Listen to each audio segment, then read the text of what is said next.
You are 65 minutes into your Core 1 exam. Your brain is tired, you hit next, and suddenly you aren't answering multiple choice questions anymore. You are staring at a schematic of a laser printer. The ticket says ghost images. You have 30 seconds to fix it. Your gut says fuser, so you click it. You submit, and you might have just failed the exam. The problem isn't that you don't know what a fuser is. The problem is that reading a textbook doesn't prepare you for diagnosis.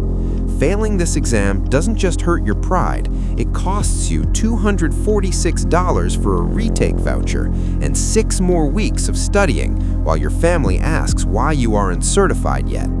Do not let a simulation be the reason you pay that stupidity tax. Today, we are going to run 5 advanced simulations, including that printer ghosting trap, so that when you see them on test day, it's just muscle memory. Let's save you $246. Let's dive in. First, let's look at the scenario panel on the left side of the screen.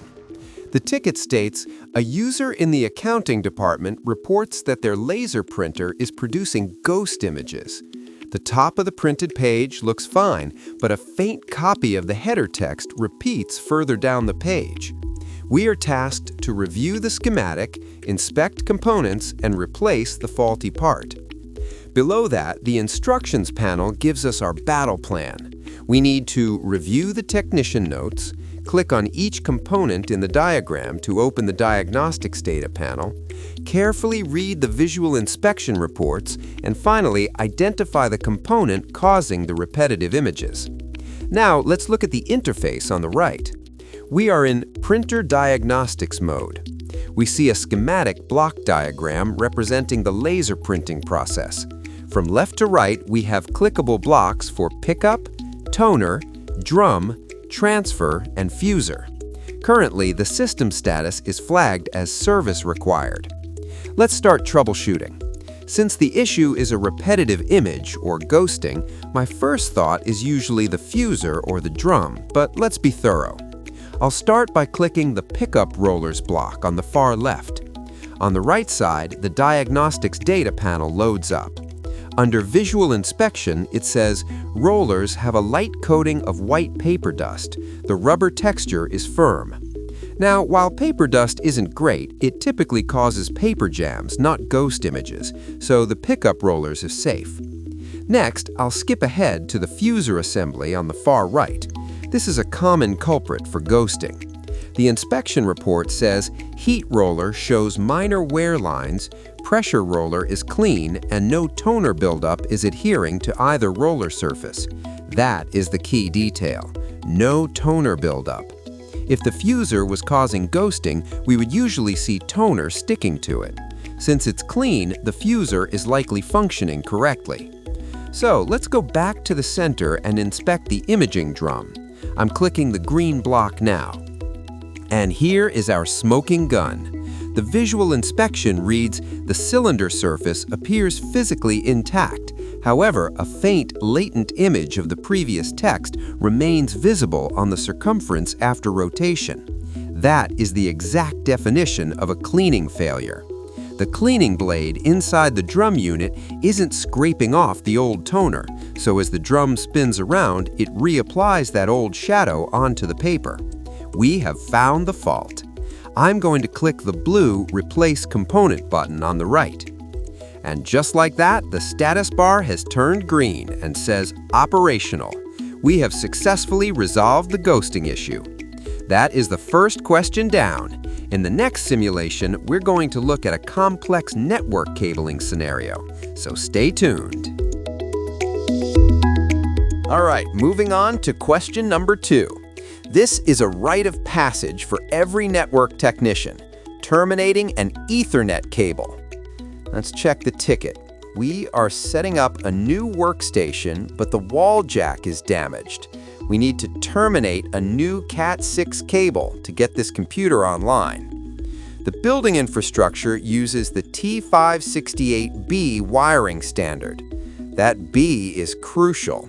T568B is the most common standard for corporate environments. Let's look at the interface.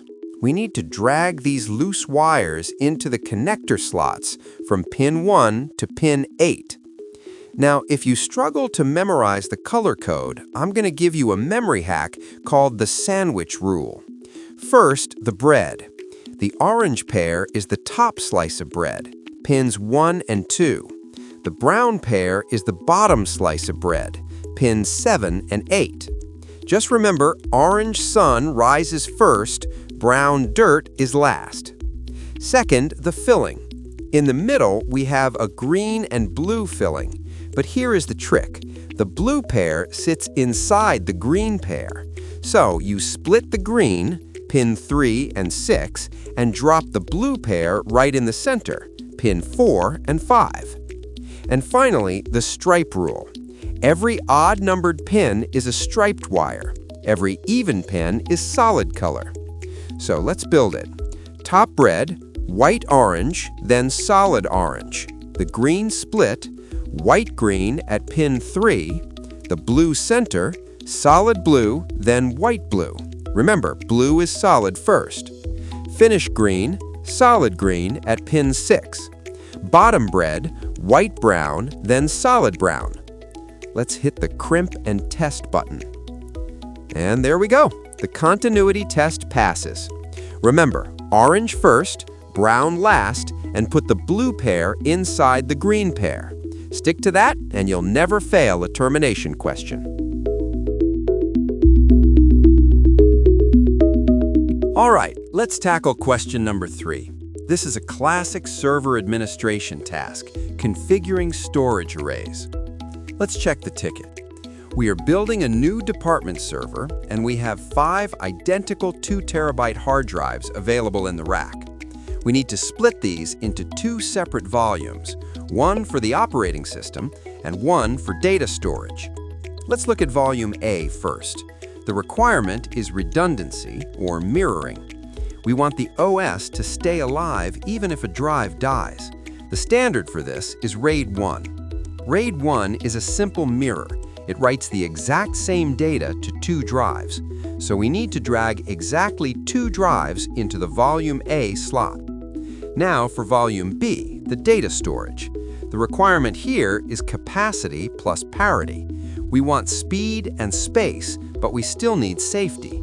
The standard for this is RAID 5. RAID 5 stripes data across the drives and uses parity to rebuild data if a drive fails. The rule for RAID 5 is that you need a minimum of 3 drives. Since we have exactly 3 drives left in our rack, this is perfect. Drag the remaining 3 drives into volume B. Notice the capacity readout. On volume A, with 2 2-terabyte drives in RAID 1, we only get 2 terabytes of usable space. That's the cost of mirroring. You lose 50% of your raw storage. On volume B, with 3 drives in RAID 5, we get 4 terabytes usable. We only lose the equivalent of 1 drive to parity, making it much more efficient for data.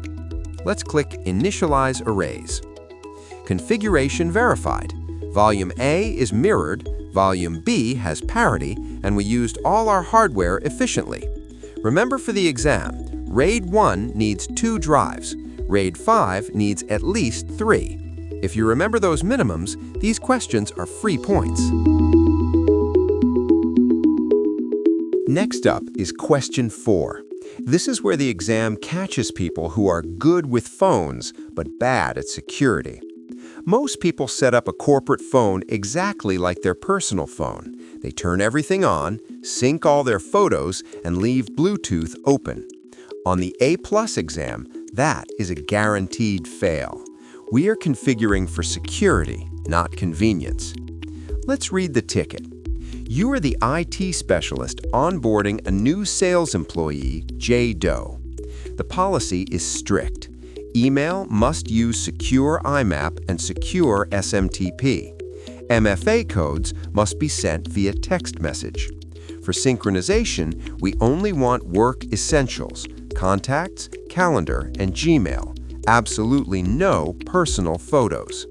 Finally, we need to enable the hotspot securely, but disable Bluetooth tethering.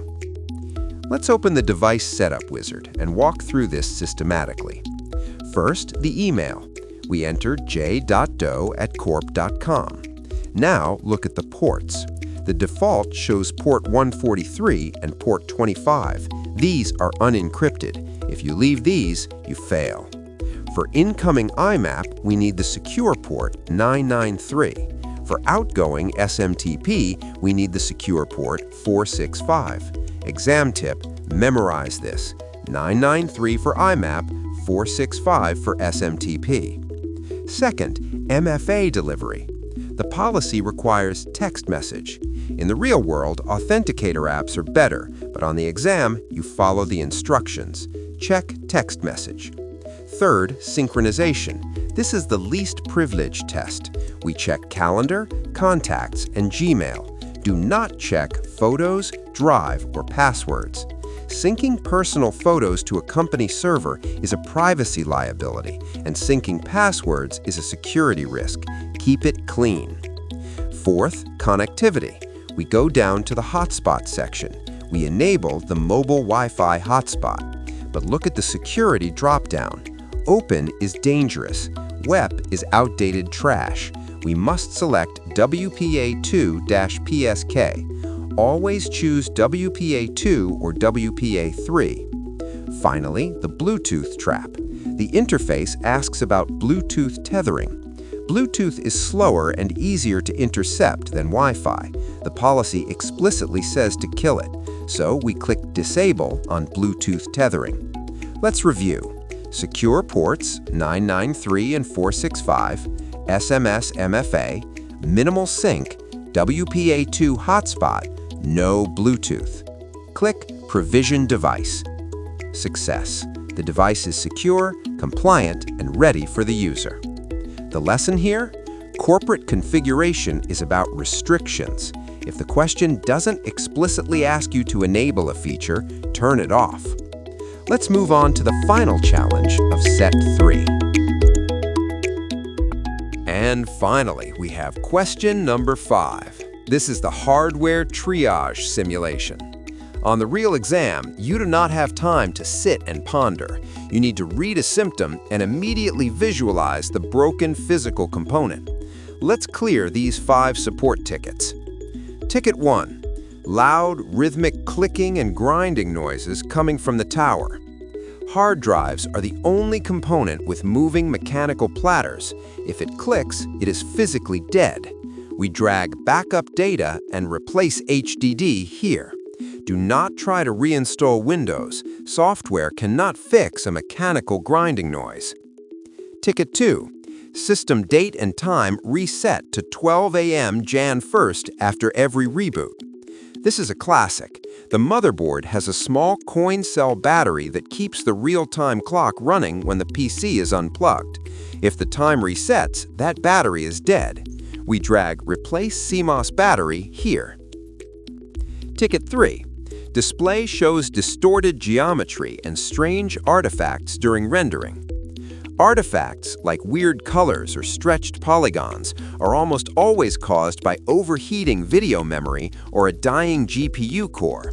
This isn't a driver issue, it's hardware failure. We drag Test or Replace graphics card here. Ticket 4. Computer powers on, fans spin, but no post beep, and screen remains blank. This is the lights are on but nobody's home error. It usually means the brain, the CPU, or the short-term memory, the RAM, isn't talking to the system. The best first step is to reseat the memory modules. We drag Reseat RAM here. Ticket 5. Distinct burning smell detected near the rear exhaust. If you ever smell smoke or ozone, pull the plug immediately.